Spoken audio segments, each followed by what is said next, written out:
What Gennady Golovkin did to this unfortunate opponent will leave you speechless. In the noble art of boxing, it has always been clear that a barking dog seldom bites. In other words, fighters who loudly boast about how they will crush their opponents tend to fail spectacularly. In today's video, you'll witness a striking example of this statement as we relive the night when Gennady Golovkin struck fear into Curtis Stevens. I advise discretion. The footage you're about to see is not for the faint-hearted. The event. On the night of November 2nd, 2013, the boxing world witnessed a drama that fans will likely remember for decades. Two individuals stepped into the ring, not only with different fighting styles but also vastly contrasting temperaments. In one corner stood the master of the ring, Gennady Golovkin. In the other, a provocative American opponent, Curtis Stevens. What made this fight historic wasn't just the high expectations surrounding it, which it ultimately surpassed.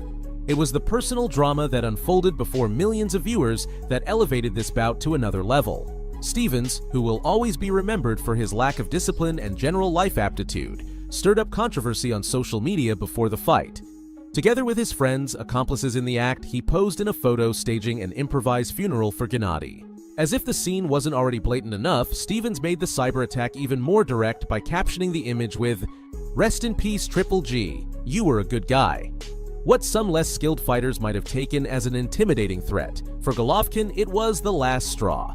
After seeing what Stevens had done, Golovkin made it clear to him and the world that all boundaries had been crossed. Stevens, raised on the tough streets of Brooklyn, had no intention of stopping there. At the pre-fight press conference, the American fighter didn't miss any opportunity he created to hurl a barrage of provocations at Golovkin. Once again, Stevens showed little concern for crossing the line of acceptable behavior. Although his bold words elicited mixed reactions from those present, Golovkin displayed the poise of a true pugilist by remaining untouched by the insults and prejudices hurled at his name and career. Instead of stooping to his opponent's level, Golovkin reaffirmed his position, responding calmly only when strictly necessary. Surely he understood that, in the noble art of boxing, words don't define superiority. However, following these repeated incidents fueled by Stevens' ignorance, it became evident that their bout in the ring would be more than just a title fight. It would be a clash between two different worlds, two completely opposing philosophies. And it became clear that these fighters were destined to follow entirely different paths. After all the controversy, the long-awaited day finally arrived. Gennady Golovkin entered the arena not only calm but also laser-focused on achieving the objectives set for that day. Number 1. Punish Stevens cleanly for all the audacity he had spewed before the fight. Number 2. Prevent a cocky fighter from even having the chance to feel like he could beat someone of Golovkin's caliber. As the camera followed him, capturing his face, the immense confidence he had in himself was unmistakable as he faced what was about to happen. Amazingly, the support of his fans, who idolized him, perfectly matched his energy. And despite spotting some familiar faces in the crowd, his eyes never lost focus on the tough task ahead. On the other hand, Curtis Stevens stunned everyone by choosing loud, aggressive music for his entrance. But what else could one expect from him? This was the perfect reflection of his daring attitude and pre-fight behavior. With his head held high, moving energetically to the rhythm of the music, Stevens took steps toward his own downfall. There was no doubt that once again, the American was only trying to intimidate his opponent before the real fight began. When the two fighters were finally locked in the ring, the tension reached its peak. Golovkin and Stevens met in the center of the ring for the customary final instructions. Their gazes searched each other for any sign of weakness or fear, but neither showed any. At that moment, all the trash talk and provocations were abruptly left behind. It was time for action. The punches of the stronger fighter would have the final say. Fight recap. From the start of the fight, the tension was palpable. Both fighters moved to the center of the ring, displaying their unwavering determination to move forward. Without rushing to attack step by step, they demonstrated their fury. So I do not expect a premature stoppage tonight. Curtis Stevens. Well, Triple G is doing a good job starting out. Himself had a pretty good amateur background. Very quick fighter. Golovkin lands a rights up and focusing on defense. Now he tries a big shot and landing to see Golovkin backing away from a guy, but he respects Stevens' power. Good left hook. In the second round, the intensity of the fight began to rise with punches flying left and right. Stevens, known for his aggressive style, landed several heavy hooks on Golovkin.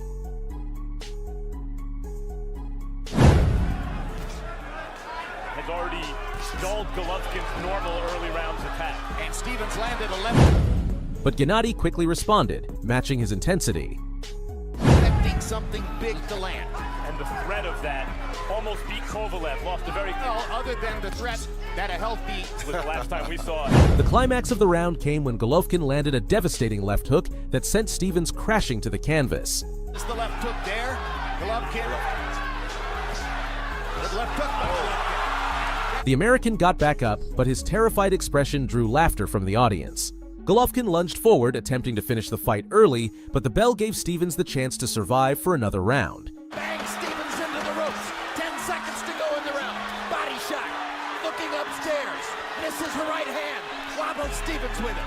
One more round. In the subsequent rounds, the fighters didn't slow down. Both engaged in spectacular exchanges of blows. Golovkin continued landing hook after hook, maintaining a high level of intensity, while Stevens, despite a few successes, couldn't gain any significant advantage. Show Stevens all night that his hook was just as good or better than Stevenson's. Let's go now as Golovkin jabs him into position in the corner, throws a right cross, gets in a left. Barely holding on with his back frequently hitting the ropes, Stevens was clearly falling behind. Cornered in the ring, Stevens no longer resembled the brash fighter from the pre-fight provocations. As the fight progressed, Golovkin only continued to dominate. His relentless offense reached a breaking point, forcing the American not only to retreat, but to avoid direct confrontation at all costs. It seemed that on this night, the only thing resting in peace in the ring was Stevens' fighting spirit. Partially blocked both of them. Possibility of a counter shot. Doesn't Right want to hand trade. over the top by Golovkin. There it was. Body shot. Aside from landing a few body shots, Stevens' performance was truly disappointing, painful to watch. At times, Golovkin succeeded in severely hurting Stevens. More often than not, Stevens was completely disarmed. It became clear that no matter the progression of the rounds, Gennady was constantly seeking the knockout. But would he achieve it? If you watch this, incredibly accurate guy. He just keeps coming forward like a machine, and he's beaten up. Third round just to clear his head after the second round knockdown. Of course, of course. It's pinned against the ropes. And now Stevens erupts with two good clean shots. And knocks Golovkin. Another body shot for Golovkin, this with the right hand. He's got Stevens' hand. Golovkin lands an uppercut. Golovkin knocking him. And the left hook. Golovkin trying to measure. By the 8th round, one thing was undeniable. Stevens was on the brink of defeat. Seeing that their fighter lacked the ability to respond to the repeated punishment dealt by Gennady, Stevens' team decided not to send him out for the 9th round. Curtis' left eye starting to close from the Physical abuse. Yeah, but Stevens in the last minute. Oh, good left uppercut by Golovkin. Golovkin keeps it. And Stevens backs up into the ropes again. He might have hurt him with that pressure. Hard right cross. It looks like if we get a knockout by Golovkin, it's going to be the submission of will variety. I see Curtis breaking down physically. Tremendous left. Incipient beatdown, whipping Curtis Stevens into the corner. This decision stopped the fight and prevented Golovkin from inflicting unnecessary additional damage. After all, there was no chance whatsoever for Stevens to stage a comeback and miraculously claim victory. The American Clown's final act was denying Golovkin the satisfaction of a knockout win. However, Stevens must have felt some twisted sense of accomplishment by enduring 8 rounds of agony before surrendering out of fear of further punishment. Price Saw. Conclusion. This victory marked the 28th in Gennady's career. It not only earned him widespread recognition for the dramatic spectacle of dismantling the American, but he was also rewarded with a purse of $400,000. What a cherry on top of the cake. A cake that Curtis Stevens didn't even get close to tasting. Although the American walked away with $290,000, he likely had little left after covering the medical bills for his post-fight injuries. This fight not only solidified Golovkin's position as one of the greatest fighters of his time, but also served as a valuable lesson to anyone thinking of disrespecting or challenging his professionalism. If you've made it this far, thank you. Remember, the best way to support my content is by leaving a like and commenting below. Do you think Curtis Stevens ever had a real chance of beating Gennady Golovkin, or was he just a big mouth whose skills never matched his words? Share your thoughts in the comments. I hope to see you in the next video. It was 2017 and Gennady Golovkin was positioning himself as one of the strongest contenders worldwide.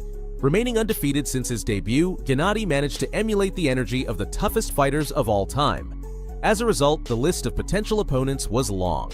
Any brave warrior longed for the opportunity to be the one to give Golovkin his first harsh reality check, even if it meant risking being added to his already extensive list of casualties.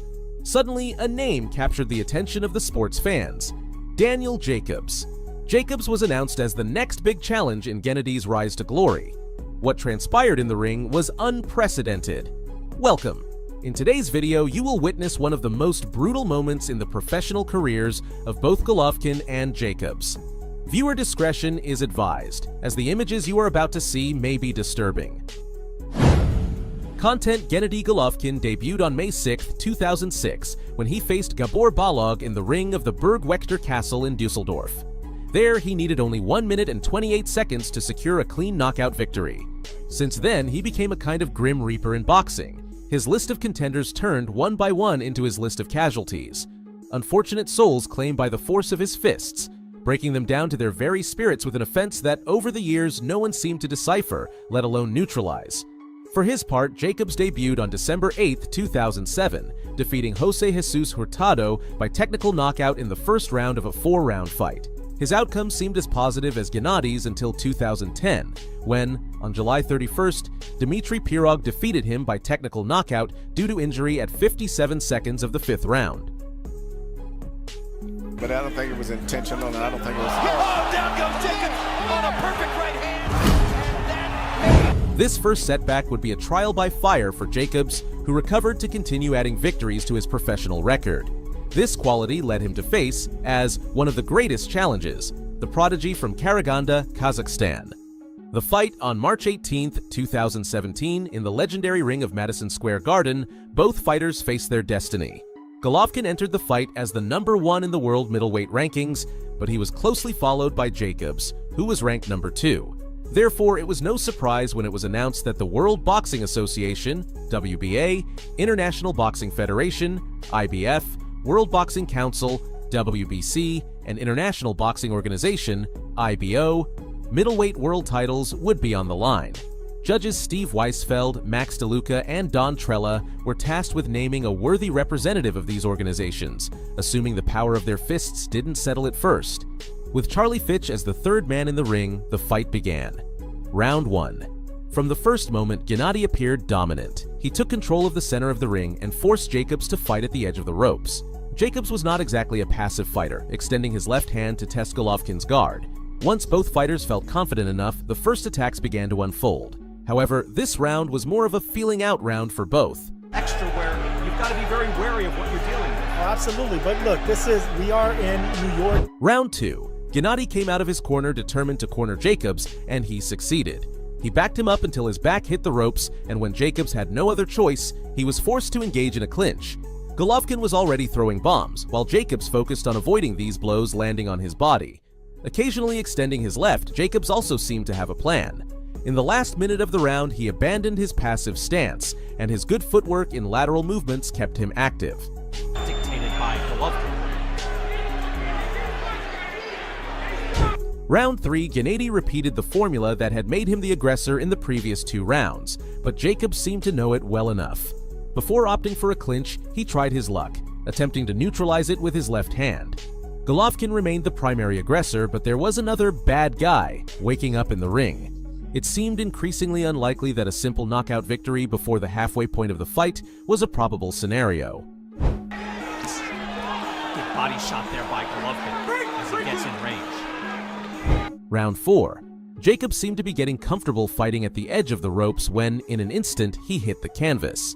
A lethal right hand from Gennady was enough to send him crashing into the ropes and lying on the floor for a few moments. Discussions.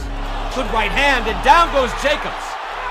Golovkin puts Jacobs down. Jacobs got up at the count of 3 but took the mandatory 8 count from Fitch. When he returned to the fight, Gennady's left hand paired with that tenacious right, attempting to break him. Down once again. But Jacobs showed great strength, keeping his guard up and surviving to tell the tale of another round. Fight. He knows that he expected to get hurt. Maybe not drop, but he expected to get hurt. Golovkin goes to the body. Round 5. Jacobs came out of his corner with great caution.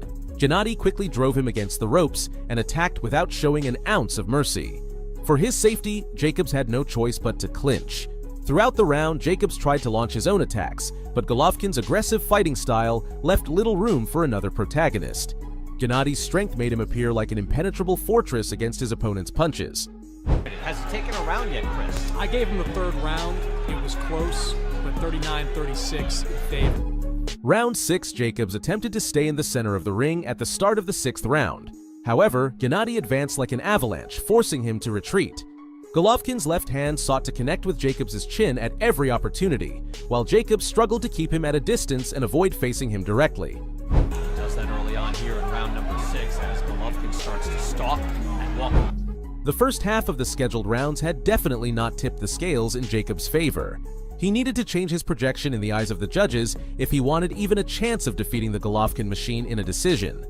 That's normally the case. You don't do it to be effective. You do it just to buy some time.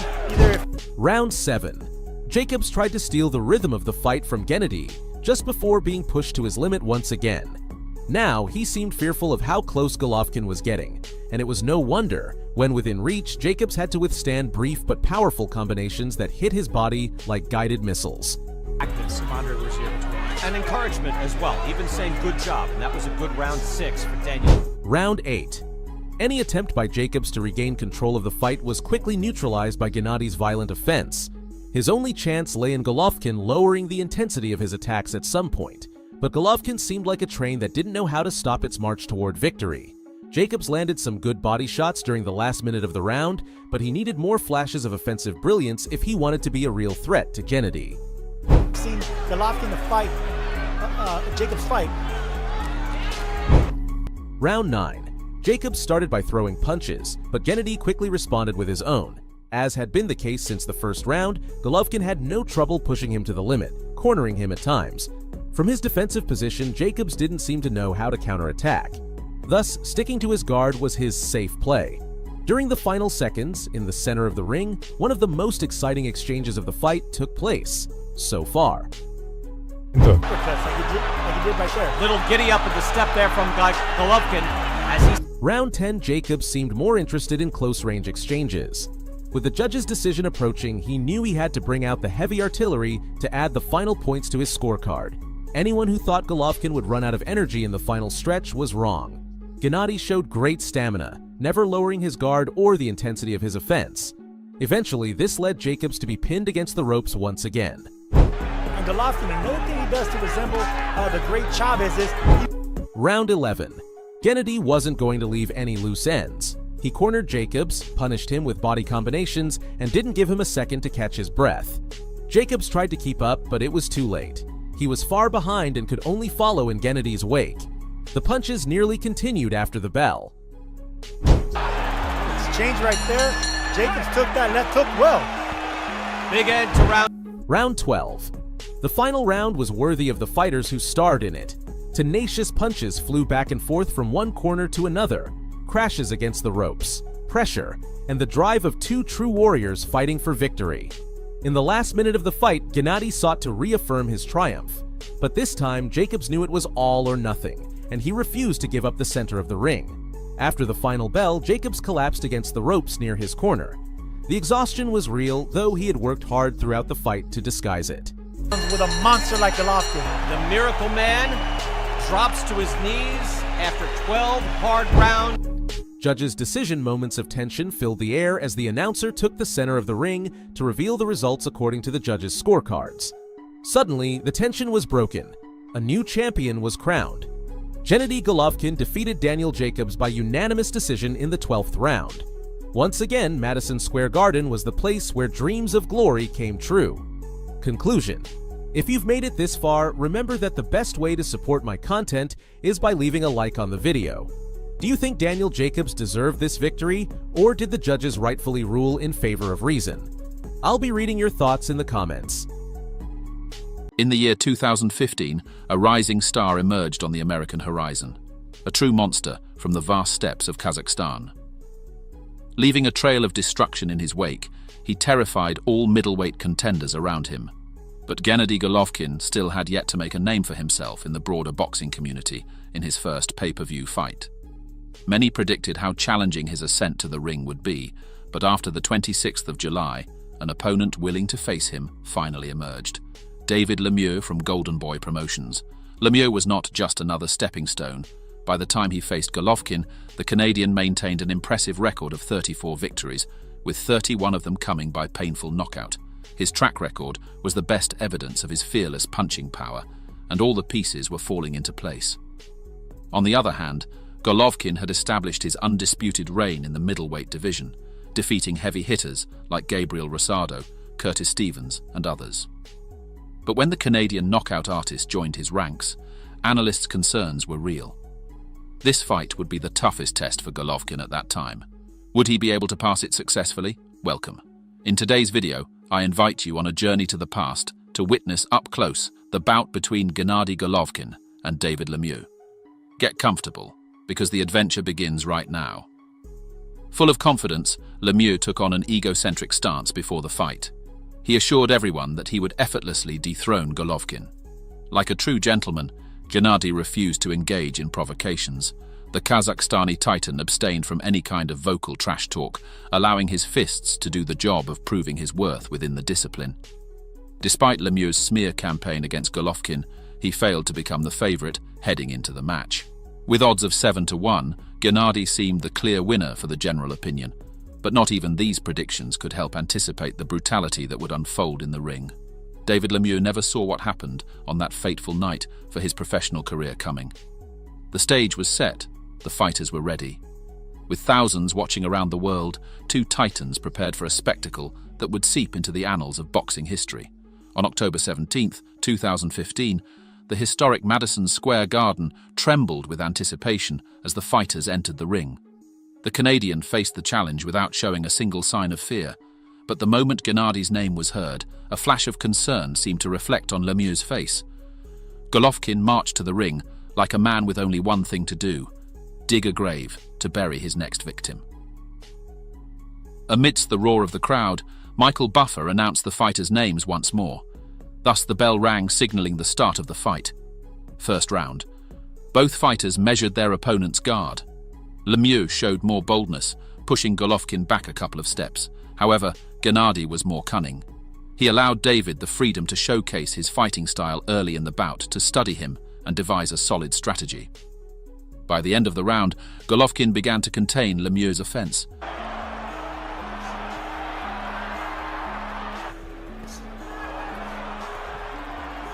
Making him retreat until he collided with the ropes a couple of times, the Kazakhstani titan was ready to switch to attack mode. Second round, Golovkin's left hand broke the ice. Lemieux continued to try to assert himself, but the counterattack stopped his impulses. Gennady's good combinations began to excite the audience and hurt David.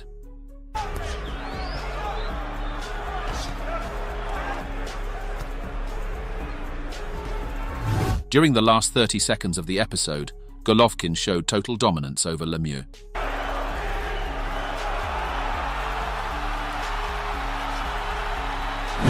Third round, Lemieux tried to set the pace of the fight from the start, but it was quickly taken from him. Gennady's firm stance in the center of the ring made it difficult for his strategy of trapping him against the ropes to work. Lemieux entered and exited, as if fearing to stay for close exchanges. And how not? Golovkin's attacks were aimed directly at his face and occasionally seemed to land unimpeded.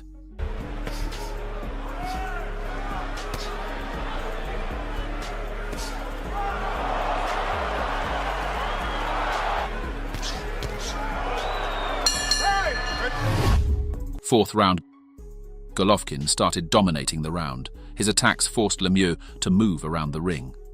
With good combinations, David sought to penetrate Gennady's guard. Unfortunately, he did not execute them with the necessary force to break his walls. Watch your heads, watch your heads.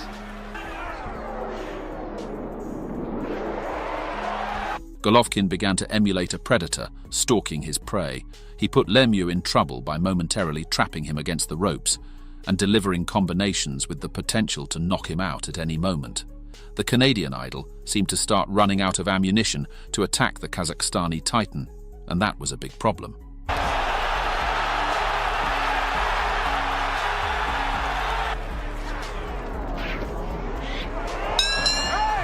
Fifth round, Golovkin was the leader of the ring's center, and Lemieux orbited around him. Gennady's fists began to be as strong as to knock him out of orbit. David tried to contain Golovkin's offense with body shots, but to no avail. The last 30 seconds of the episode turned into a real hell for the Canadian idol. Retreating until he found himself against the ropes, it was the rebound that left him on a silver platter to be devoured by the Kazakhstani titan. A brief but decisive combination was enough for him to kneel before his master.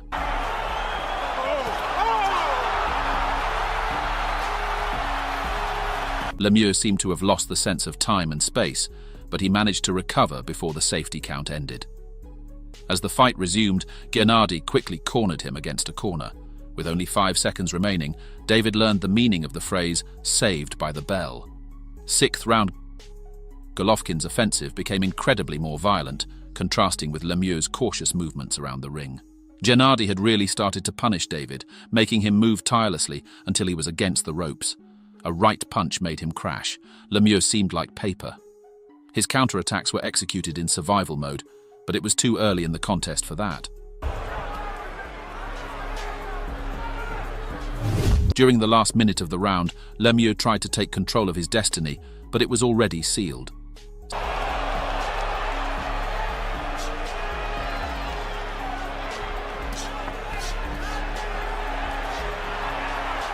Seventh round, Gennady was getting tired of playing, and his combinations were the clear sign of it. Lemieux was clearly hurt. After the minute mark of the round, the referee called for a ring doctor review due to his alarming nosebleed. Time! Come in, David. Come in. Doctor! After getting the green light to continue, David knew he had to go all in. If he kept taking punches, his wound could worsen and make him retire from the fight. But by seeking the attack, he unconsciously put himself in the line of fire for Gennady to also find the opportunity to take him out of the fight. During the last minute, Golovkin actively sought to corner the Canadian idol against the ropes. His movements bought him some time, but his tragic end was already around the corner.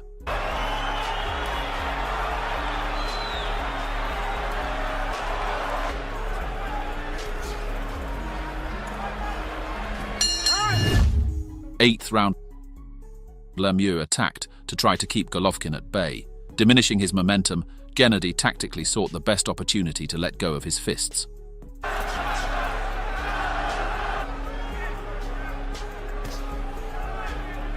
Strategically advancing, he narrowed the battlefield for David until he found himself against the ropes.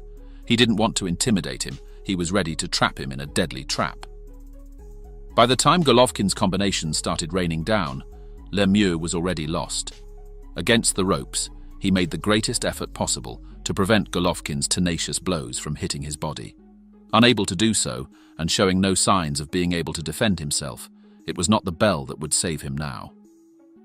The referee noticed that Lemieux was only still standing out of inertia and decided to stop the fight. It seems that it was Gennady who managed to defeat his opponent without any effort. There is no doubt that the outcome of this encounter will represent a lesson in humility for David Lemieux and all those who allow themselves to learn from others' experiences. The Kazakhstani titan allowed his fists to have the last word and left his opponent with no right to reply. With his face almost intact and still plenty of energy to give, Gennady Golovkin was celebrated in the ring, while the conceited Lemieux had to be quickly attended to evaluate his wound before the loss of blood became significant. If you've made it this far, I thank you. Did you enjoy our journey into the past? Remember that there's no better way to support my content than by leaving your like on the video. What other Gennady Golovkin fight do you think should be on the channel and why? Did David Lemieux really have any chance of beating the Kazakhstani titan? I'll read you in the comments.